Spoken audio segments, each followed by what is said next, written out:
Amados, se alguém me perguntar e fala assim para mim, Paulo Júnior, você escolheria uma mensagem para compartilhar pelo resto da sua vida? Eu escolheria. Se eu tivesse que compartilhar, se Deus falasse assim, ó, você pode agora, você vai pregar só sobre uma coisa, você vai compartilhar uma coisa.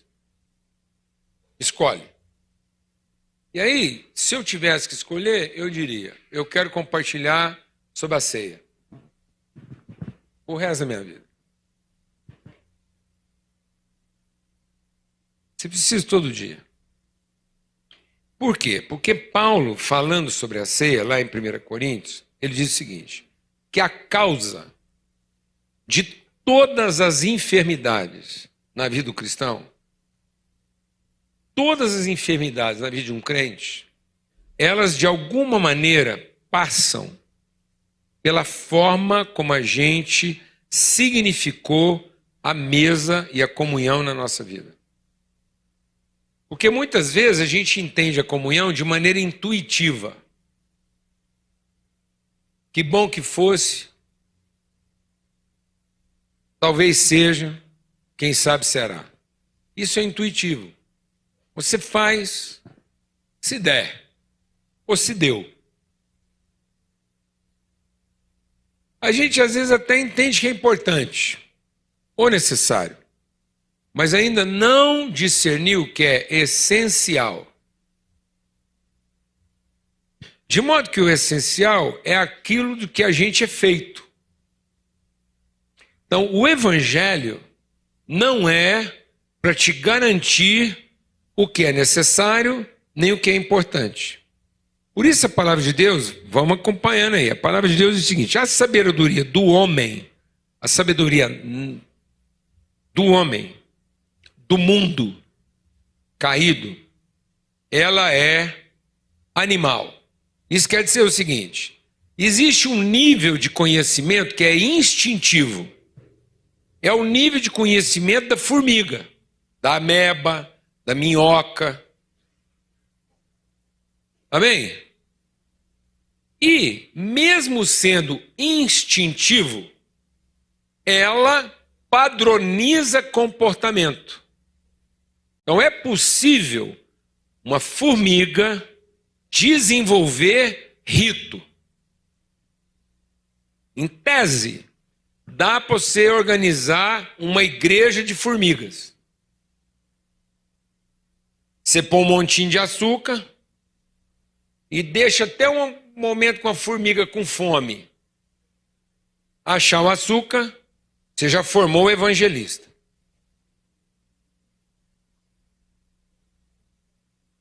Porque ela vai voltar, vai bater as anteninhas com outra formiga, daqui a pouco sua congregação está lotada de formiga. É só não faltar o quê? Açúcar. Hora marcada. Amém? E membresia garantida. E só aumentando. Mais açúcar, mais formiga. Isso é uma sabedoria animal. Ela é instintiva. Então, até uma formiga faz culto. O culto do açúcar. E aí você vai ficar assim, um pouquinho mais sofisticado, já vai ter umas formigas do açúcar mascavo, do açúcar cristal, do orgânico. Você acha. Demora, mas acha. E acabar com a igreja de formiga, dá trabalho. Porque se você tirar o açúcar, ela fica ali no rito. Até uma formiga mais revelada, mais ungida, fala, gente, mas não tem mais açúcar. Aí ela sai procurando onde é que tem uma igreja do açúcar melhor.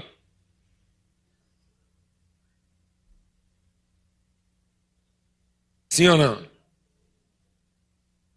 Mas aí você pode ter um crente, você pode ter um ser mais evoluído, que ele rompeu o limite do instintivo lidando com as coisas necessárias, e ele entra na dimensão do intuitivo, lidando com as coisas importantes.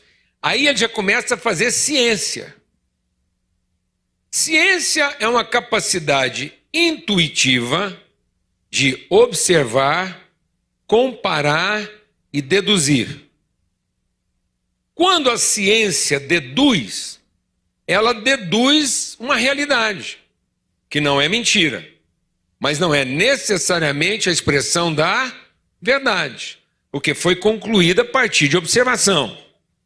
Mas não é porque foi concluída a partir de observação de maneira cognitiva que estabelece uma consciência de verdade. Amém? Estão acompanhando isso aí?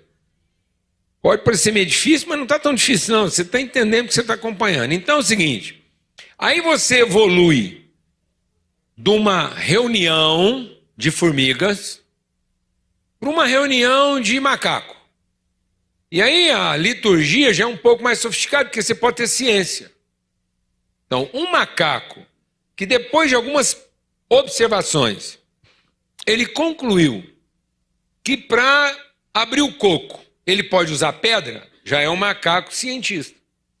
Porque usar uma pedra para abrir um coco é ciência, ainda que de maneira primitiva. É um raciocínio, mas não é uma revelação. Amém? Mas é uma forma intuitiva de pensar. Por isso, você pode montar uma igreja de macacos. E aí você pode elaborar, inclusive, uma liturgia mais sofisticada. Amém, irmão? Como você pode montar uma igreja de cachorro. Tudo crente. E todos sensitivos. Quem tem cachorro em casa aqui?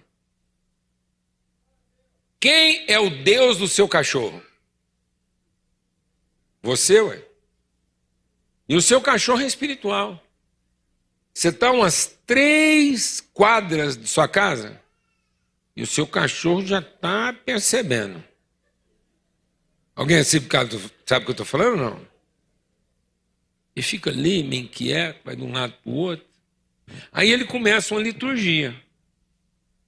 E quando você chega, ele já manda o culto. Com rito. Rito para convencer a divindade a dar para ele a atenção que ele merece e, no fim, satisfazer ele como ele quer. Sim ou não? Ele ora. Uns cachorros mais tradicional, outros um pouquinho mais renovado, e até um lá da revelação neopentecostal. E nem ele entende. Não estou criticando. Não recebe isso como uma ironia. Isso é uma conversa de pai com os filhos. Porque às vezes a gente precisa, assim, que a palavra de Deus nos coloque diante do espelho. Você pode treinar seu cachorro a partir do estômago dele, a só comer depois que você falar amém.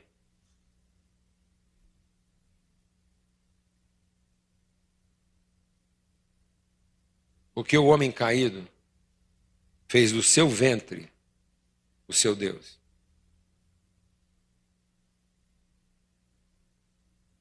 Então, onde habita o Deus do homem? Na satisfação da sua necessidade e na contemplação dos seus interesses.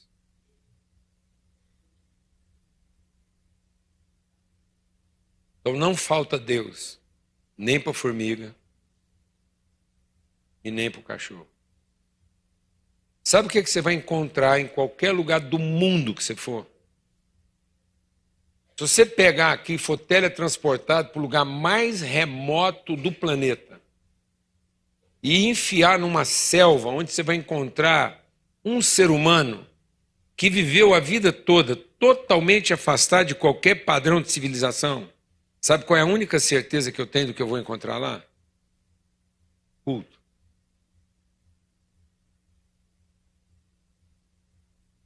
Sabe por que isso? Porque Deus escreveu no coração do homem a eternidade.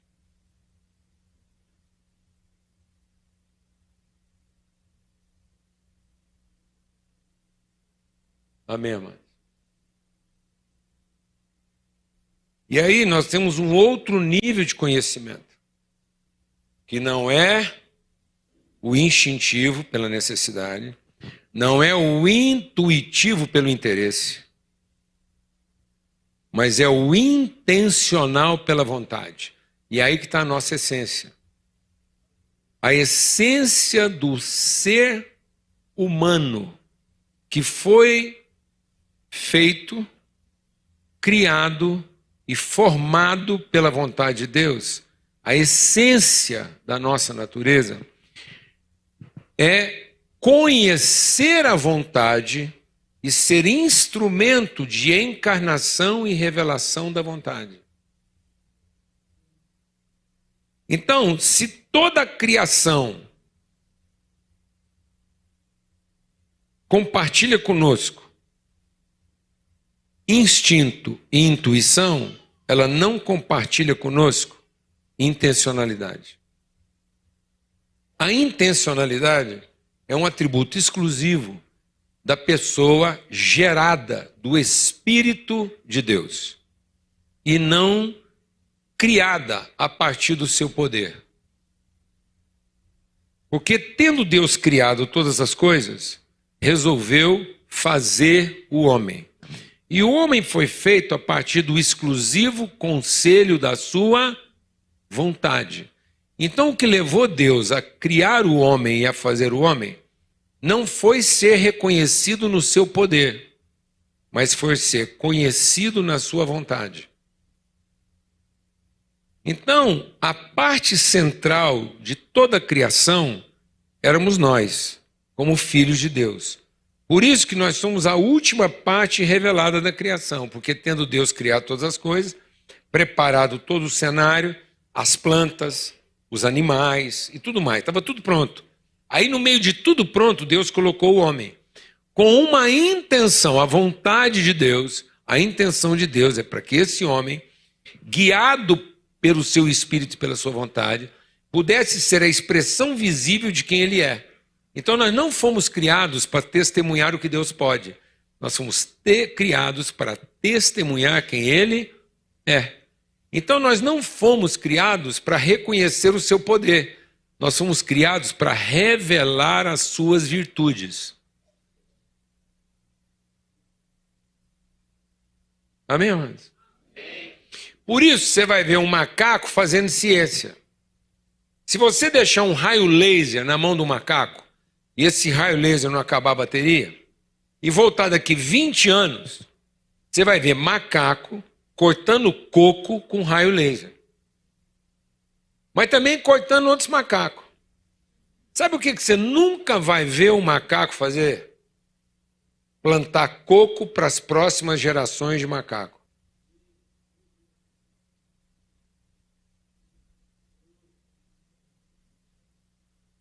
Amém, mano?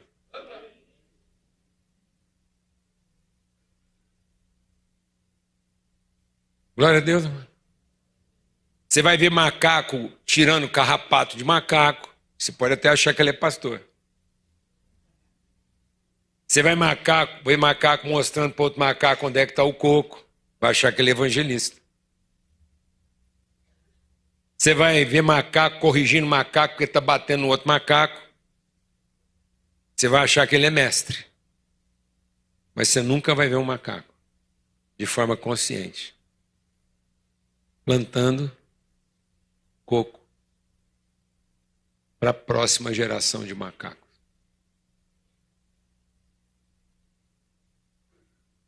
Amém, mano? Você nunca vai ver um macaco gerando outro macaco de maneira intencional. Porque esse é o propósito da sua vida. Mas você até vai ver macaco transando com macaco para criar macaco, porque esse é o seu instinto. Alguém está entendendo o que eu estou falando aqui ou não, mano? Então, em nome de Cristo Jesus, quando Deus criou o homem, Ele não criou para ser reconhecido nos seus atributos. Ele criou o homem para ser conhecido nas suas virtudes.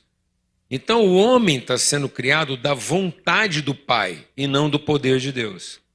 Por isso, se nós não nos libertarmos das nossas expectativas de Deus, nós nunca vamos conhecer a vontade do Pai.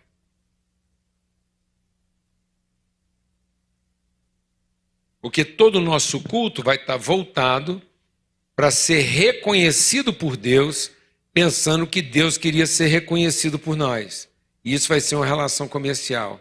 Sendo que o nosso culto não é para ser reconhecido por Ele, nem pensar que Ele foi reconhecido por nós. O nosso culto é fruto de que nós nos conhecemos e estamos aqui para cumprir a sua vontade. E traduzir isso nas nossas relações. Porque nascemos da sua vontade. Então Deus é um pai usando o seu poder divino para fazer filhos. Porque a vontade do pai nunca foi gerar alguém que o louvasse como Deus, senão ele era um cara com crise de identidade, precisando ser louvado. Mas não, Deus não queria ser louvado. Ele é um pai querendo ser conhecido. Glória a Deus, amados. Então a igreja não é para Deus ser reconhecido. A igreja é para Deus ser conhecido. E como é que Deus vai ser conhecido? Na comunhão dos seus filhos. Porque a bem-aventurança que cumpre o propósito do Pai é ver os seus filhos ao redor da mesa, revelando as suas virtudes. Por isso que a palavra de Deus diz que quando a gente finalmente voltar para casa, Jesus não está esperando a gente com um culto. Ele não está lá preparando um culto. Ele falou, estou voltando para casa. Para preparar lugar comigo na mesa. Aleluia. Então você acha que eu quero pregar outra mensagem? Tá doido, rapaz? Por isso que Paulo fala que quando a gente não entende a mesa, a gente começa a ficar doente. Ele está lá em 1 Coríntios 11. Porque Jesus não foi traído na cruz. Jesus foi traído onde? Na mesa. Porque ele diz, a mão daquele que me trai está comigo na mesa. Glória a Deus, amado. Então, se eu não conhecer a vontade do Pai na mesa, não adianta eu pregar a cruz.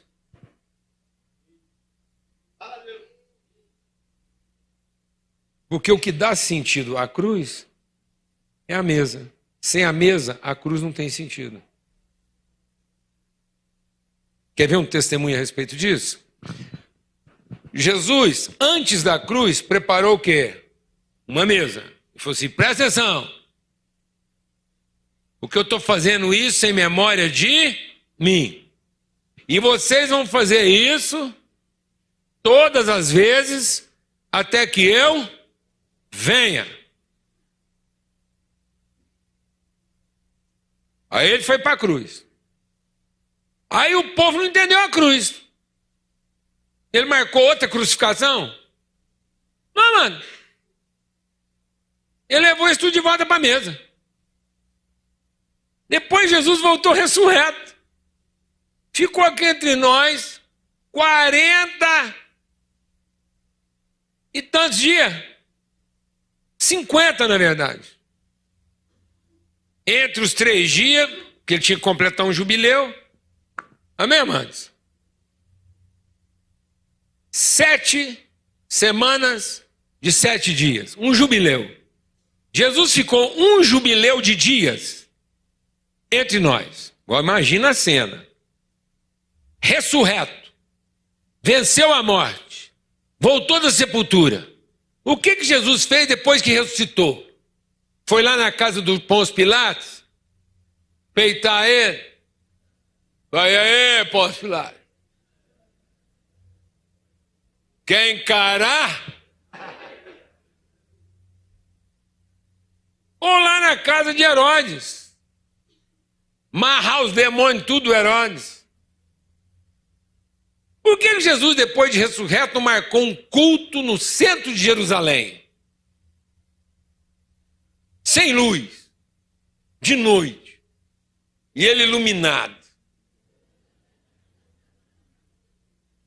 Meia ascensão. Só meia. Pensa Jesus, meia ascensão, corpo glorificado, na praça central de Jerusalém. Alguém conhece Jerusalém, não? Conhece? Imaginou a cena? Praça central, os romanos, os judeus, tudo reunido, Jesus passeando ali, meia ascensão. É que as muralhas de Jerusalém, ele passava por lá. Passava por outro. Meia altura. Igualzinho ele fez com a casa. Eu estou falando isso porque lá na casa dos discípulos, quando eles estavam reunidos, ele passou na parede, passou para outra. Pensa lá os romanos, o povo tudo de Jesus, uma parede daquela. Daqui a pouco, uma parede de lá. Descia, pá.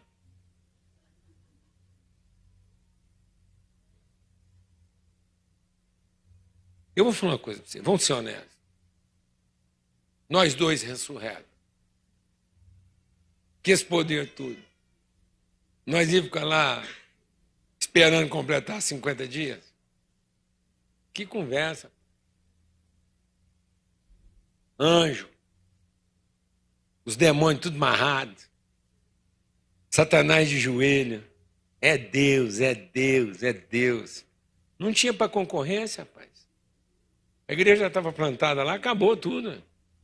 Encerrou o serviço. O que é que Jesus ficou fazendo 50 dias, Paulo? Sentado à mesa, ensinando.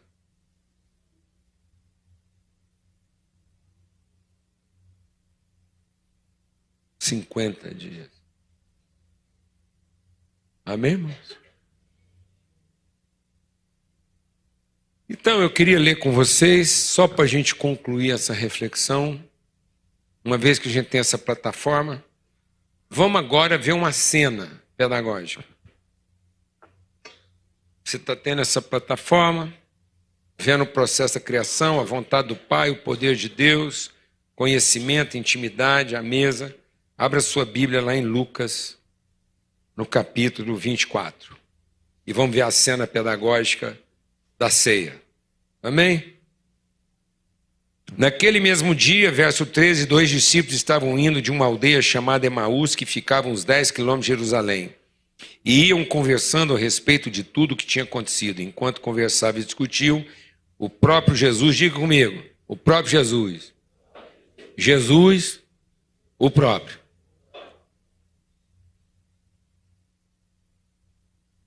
Jesus, o próprio. Não é um pregadorzinho que veio lá de Goiás, não, mano. Jesus, o próprio. Amém? Jesus, o próprio, enquanto eles estavam conversando, aproximou-se e ia com eles. Porém, os olhos deles estavam impedidos de vê-lo. Diga comigo, seus olhos estavam impedidos. Então ele perguntou, o que é que vocês estão discutindo pelo caminho? E eles pararam entristecidos. Um porém chamado Cleopas respondeu, será que você é o único que esteve aqui em Jerusalém e não sabe o que está acontecendo nesses últimos dias? E ele respondeu, o quê? E eles explicaram, aquilo que aconteceu com Jesus o Nazareno, que era profeta, poderoso em obras, palavras diante de Deus e de todo o povo, como os principais sacerdotes e nossas autoridades o entregaram para ser condenado à morte e o crucificaram. E nós Lê o que está na sua Bíblia aí. E nós esperávamos. E nós esperávamos. E nós esperávamos. E a nossa expectativa era outra.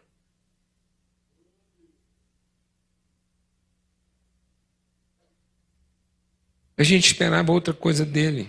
Mas depois de tudo isso, já estamos aqui no terceiro dia desde que essas coisas aconteceram. É verdade que também algumas mulheres do nosso grupo se nos perderam, indo de madrugada ao túmulo e não achando o corpo de Jesus, voltaram dizendo que tudo tinha sido uma visão, que tinham tido uma visão de anjos. E afirmaram que ele vive. De fato, alguns dos nossos foram até o túmulo e verificaram que foi do jeitinho que elas falavam, mas eles não o viram. Então ele lhes disse: como vocês são insensatos, demoram para quê? Tudo que os profetas disseram, não é verdade que o Cristo tinha de sofrer e entrar na sua glória? Agora veja, e começando por Moisés e todos os profetas, explicou-lhes o que constava a respeito dele em todas as Escrituras. Quando se aproximaram da aldeia por onde iam, fez menção de passar adiante, mas eles o convenceram a ficar, dizendo: fica conosco, porque é tarde, e o dia já está chegando ao fim. Ele entrou para ficar com eles, e aconteceu que quando estavam à mesa, ele pegou o pão e abençoou, depois partiu o pão e deu a eles. Então os olhos deles se abriram. Diga comigo, então. Então. Só então.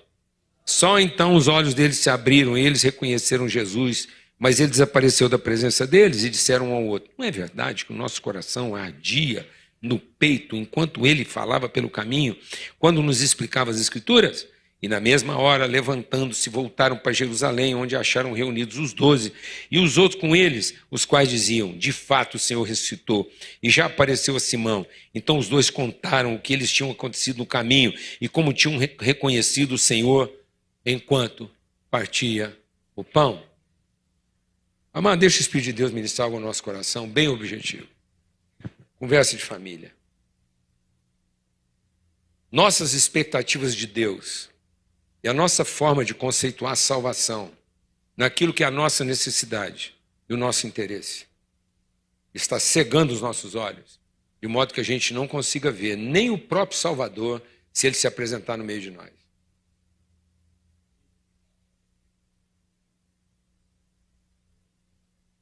De modo que Cristo não veio para corresponder às nossas expectativas, mas para nos dar segurança para que a gente seja desapontado de todas elas. Porque as nossas amarguras vêm das nossas presunções, as nossas presunções vêm das nossas expectativas, e as nossas expectativas vêm da nossa arrogância. Então a nossa arrogância produz uma presunção, que produz uma expectativa que antecede a nossa frustração. De modo que o que está desanimando a gente não é trabalho, é frustração. E o que está desanimando a gente por conta da frustração é a perplexidade. Porque Paulo diz: perplexos, mas não desanimados. E o que é perplexidade? É uma expectativa frustrada. Então aqueles homens estão desanimados, e tão desanimados a ponto de não reconhecer o próprio Jesus porque estão perplexos. Perplexos por quê? Porque foram desapontados. Desapontados por quê? Porque geraram uma expectativa. E geraram uma expectativa porque foram arrogantes a ponto de pensar que Deus tinha que satisfazer e reconhecê-los no seu esforço. Por isso que Jesus, no momento da cruz, ele faz uma declaração que se alguém estivesse passando lá e não ficasse para ouvir a segunda, ia ficar escandalizado. Porque a primeira declaração que Jesus faz imediatamente antes de morrer é: Deus, por que me desamparaste? Mas imediatamente ele diz: Pai, nas tuas mãos eu entrego meu espírito. E você não vai conseguir entregar sua vida nas mãos do Pai se você não desencanar de vez das expectativas que você tem de Deus.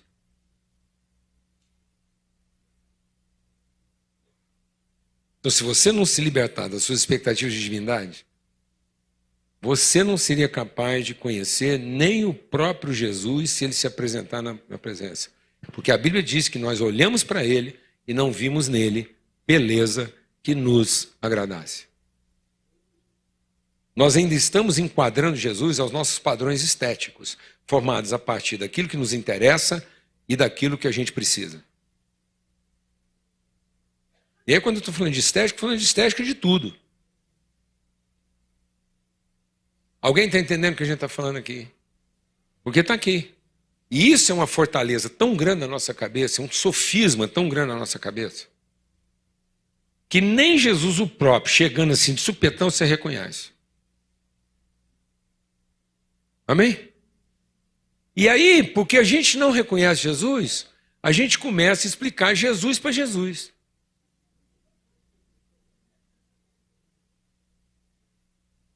Muitas vezes a gente passa o culto inteiro aqui explicando Jesus para Jesus, enchendo a bola dele para ver se no fim ele converte e acaba fazendo o que a gente quer. Então parece, tem hora que eu tenho a sensação que a única parte não convertida do nosso culto é Deus. Primeiro porque ele chega depois. Ele só vem se o culto for bom. E a gente já falou isso para os outros. Ó, vai lá na minha igreja porque lá Deus aparece. E aparece porque o culto é bom. Não vai na outra não porque o culto é ruim. Ele nem aparece. Então eu vou te falar, se Deus fosse um pai e não um Deus, ele iria no culto que está ruim ou no culto que está bom? Mas como a gente acha que ele é um Deus em busca de culto, a gente acredita piamente que ele vai no culto que está bom. Mas se a gente parar para pensar que ele é um pai, eu acho que ele ia aparecer no culto que está ruim.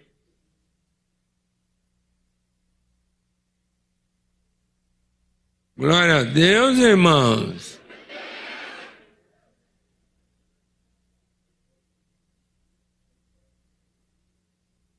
Ou se a gente fosse filho, e Deus fala assim, escuta, onde é que você acha que eu devo ir hoje?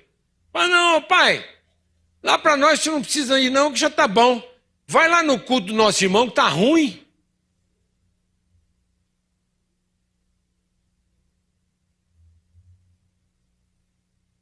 Amém, irmão?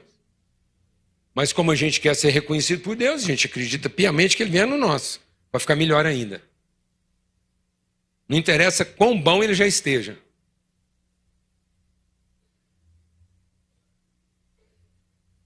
E se preciso, nós queremos que ele acabe com o ruim. Ou não? Por isso que tem hora a gente passa o culto inteiro explicando Deus para Deus. Para no final do culto ele não ter dúvida nenhuma do que ele tem que fazer. Com o marido, com a mulher, com os filhos, com a empresa e com a igreja. E se ele tiver qualquer dúvida, ele fala assim, me fala o que está acontecendo. Aí a gente vai explicar para ele. Amado, nós estamos pregando o evangelho para Deus.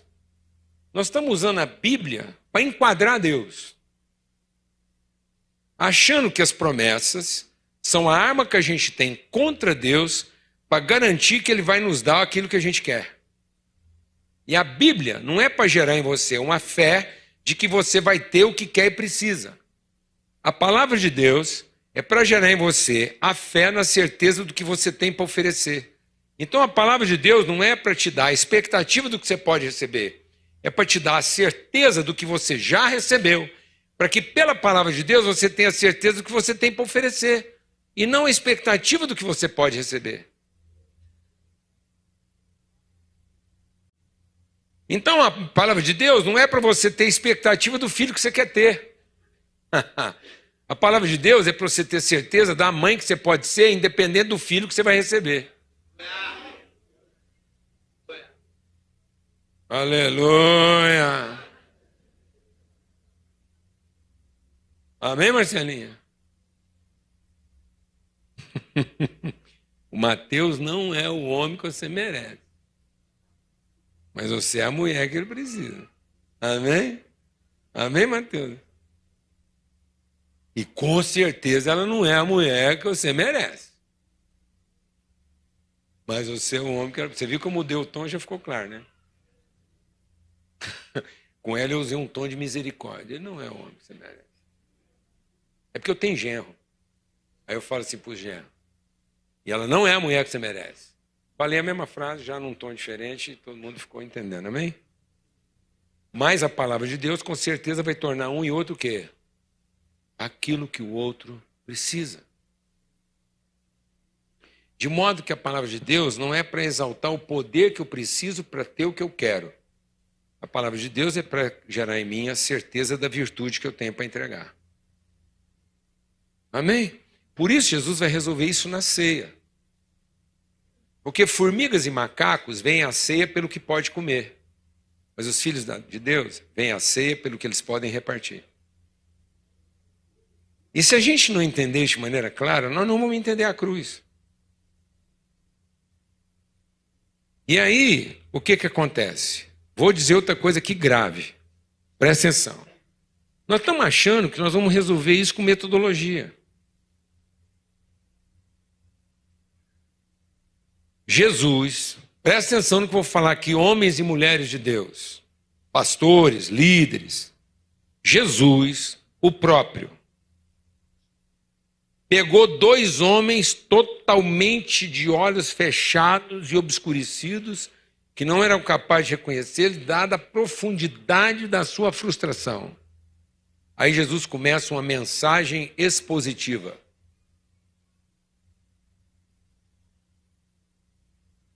Você consegue imaginar um público de 2 pessoas? Imagina esse culto. Um culto com 2 pessoas ouvindo Jesus pregar de maneira expositiva a palavra de Deus, explicando Moisés e os profetas.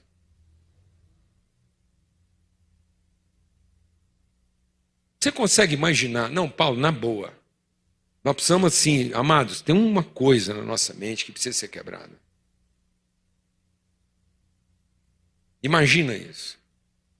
2 pessoas ouvindo por algumas horas o próprio Jesus ensinando a Bíblia de maneira expositiva, versículo a versículo, Moisés e todos os profetas. E sabe o que aconteceu? Nada. Ele fala, não, é porque Jesus não era pentecostal, faltou unção. Então, pra você não ter dúvida, os ouvintes dessa mensagem disseram, e a mensagem era ungida porque nosso coração pegava fogo.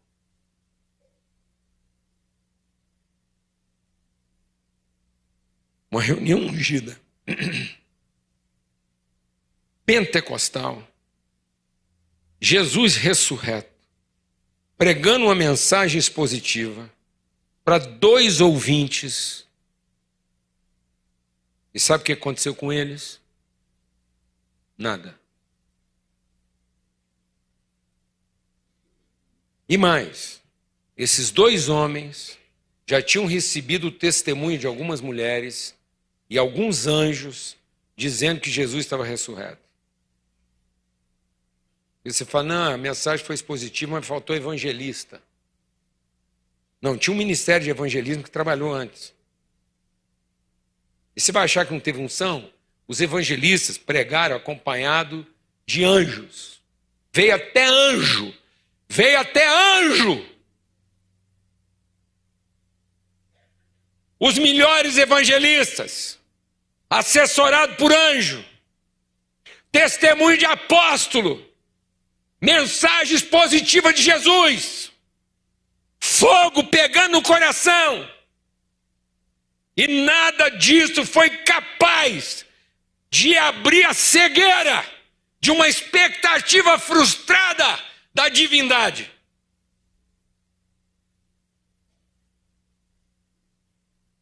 Só porque a gente colocou Deus na posição de satisfazer uma necessidade ou contemplar um interesse. Amém, irmãos? Aí Jesus falou assim, bom, então, seguinte, vou falar para vocês 2. Amanhã, lá por volta das 2 horas da tarde, eu estou marcando outra crucificação porque vocês não entenderam nada. Eu vou subir e descer naquela cruz até vocês converterem. Amado, não adianta bater na cabeça do povo com a cruz. Acha um pedaço da cruz de Jesus lá em Jerusalém. Faz uma escavação ungida, pede para um anjo te indicar isso. Acha um pedaço da cruz, faz um porrete.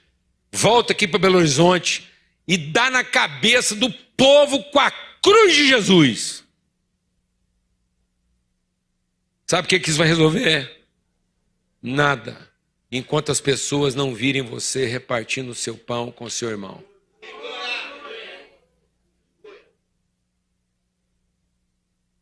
E fazendo isso antes de comer. Porque depois de comer é filantropia. Antes de comer é amor. Tem muita gente até repartindo pão. Depois que comeu. Isso é filantropia. Isso vai piorar a situação das pessoas. Foi isso que enterrou a casa do Adão. Porque se eu tiver que definir pecado, pecado é coma primeiro, reparta depois. Porque a mulher, tendo comido, repartiu. Define santidade, reparta primeiro e se der, você come.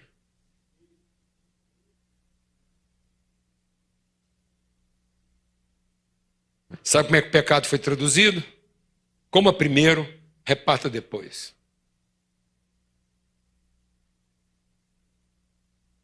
Satisfaça a formiga ou o macaco. Depois compartilhe o que sobrar. Isso até cachorro faz. Agora, reparta primeiro. E se der, você come. Aí as pessoas vão começar a abrir os olhos para aquilo que a gente tem para ensinar. Porque elas viram um filho de Deus. E quem vê um filho de Deus, vê o Pai que o enviou. E sabe o que foi maravilhoso? Jesus nem ficou para comer. Porque a comida dele não é comer. Eu já tinha falado sobre isso. A comida dele é repartir. Glória a Deus, amados. Então agora vamos pegar a ceia. Eu queria aproveitar e fazer com vocês um rito pedagógico. Você pode achar que é uma viajação, mas não é não. Tá bom? Você vai pegar seu copinho, não abre não. E põe ele assim na posição certa.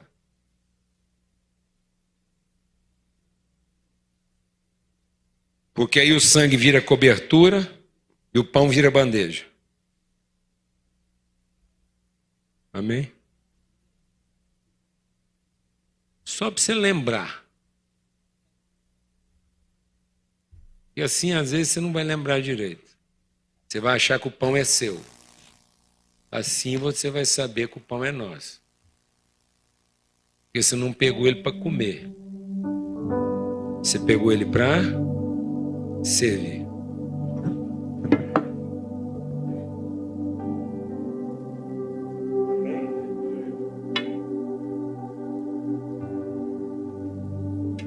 Do outro jeito, o pão era seu. Assim, o pão é nosso.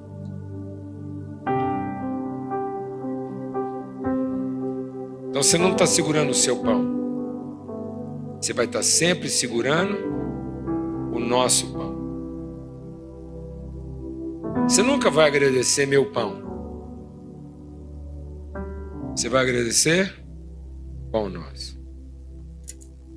E você nunca vai agradecer como quem pede. Lembra que eu fiz uma brincadeira aqui com a Marcela e com o Mateus e eu mudei a inflexão, mudou o sentido? A gente mudou a inflexão da oração do Pai Nosso. A oração do Pai Nosso nunca foi rogativa. Ela sempre foi afirmativa. Não é o pão nosso cada dia, dá hoje. Não, ela sempre foi afirmativa. O pão nosso cada dia o Senhor nos dá hoje. O Senhor perdoa as nossas dívidas assim como nós perdoamos os nossos devedores. O Senhor não nos deixa cair em tentação, o Senhor nos livra do mal. Porque teu é o reino, o poder e a glória para sempre. Porque quando você está na mesa do patrão, você diz, passa o bife. Mas quando você está na mesa do seu pai, com os seus irmãos, você pede como quem manda. E manda como quem pede. Por isso Jesus diz assim: se vocês fossem realmente meus discípulos e me amassem, vocês fariam o que eu mando. E a gente pensou que ele estava falando de ordem. Ele não está falando de ordem. Ele está falando de natureza. Porque servo a gente manda. Mas irmão a gente pede. Mas como o irmão pede, ele pede como quem manda. Ou manda como quem pede. Não faz diferença. Por isso quando o irmão fala com o outro sobre o bife, ele fala assim: passa o bife. Ele pediu ou ele mandou? Não faz diferença. O bife é nosso.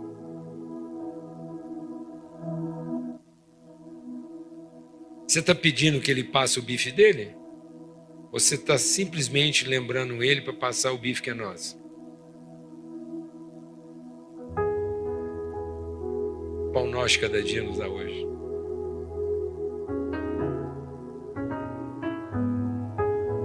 O Senhor perdoa as nossas dívidas, assim como nós perdoamos os nossos devedores.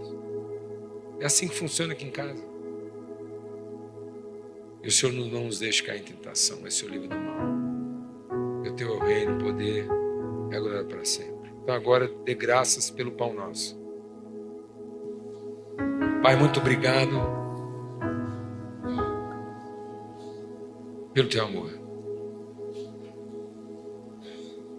Venha a nós o teu reino. E realize através de nós, em nós e conosco a tua vontade. Lembra aí, amados, que Jesus não pediu poder. Jesus pediu o quê? Vontade.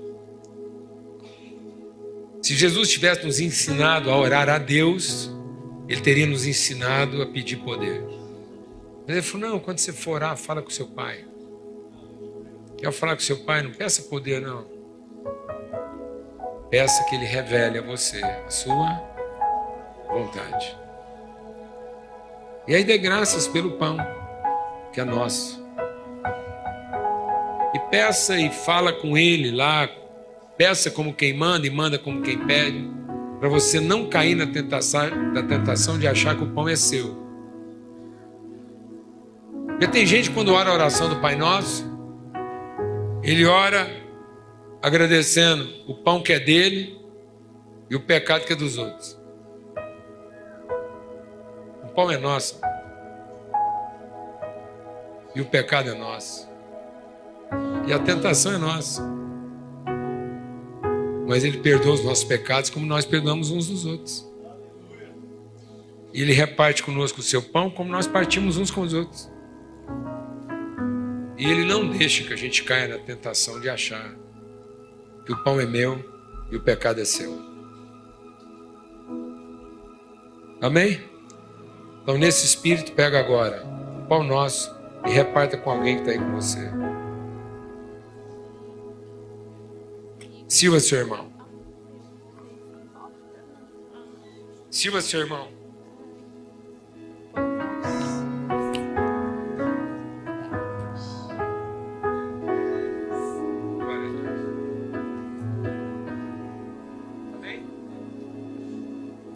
E agora que todos compartilharam o pão, vou pedir que você fique de pé. Você abre o cálice. Esse cálice é o cálice da nova aliança. O vinho da alegria. A certeza que os pecados já foram perdoados. A certeza que nós não olhamos para ninguém mais segundo o seu pecado. Por isso não há no nosso coração nenhuma raiz de amargura. E uma vez que a gente bebe esse cálice, no que depender de nós temos paz com todo mundo. Amém? Amém? Amém. Glória a Deus. Então se eu não tiver paz com a pessoa, não é porque ela fez um trem atrapalhado, não. É porque sou mal resolvido. Se alguém tirar a minha paz, não é porque o que ele fez é grave. Eu é que sou mal resolvido. Porque eu sou bem resolvido, bebi desse cálice, no que depender de mim, Eu tenho paz com todo mundo. Aleluia. Nesse espírito, bebei dele todos, porque a alegria do Senhor é a nossa força. Em nome de Cristo Jesus. E agora, a palavra de Deus diz que depois que eles tomaram a ceia, eles cantaram um hino. Então hoje nós vamos fazer a ceia na versão Mateus. Porque na versão Mateus terminou a ceia com um hino. E agora você vai receber o terceiro elemento da ceia.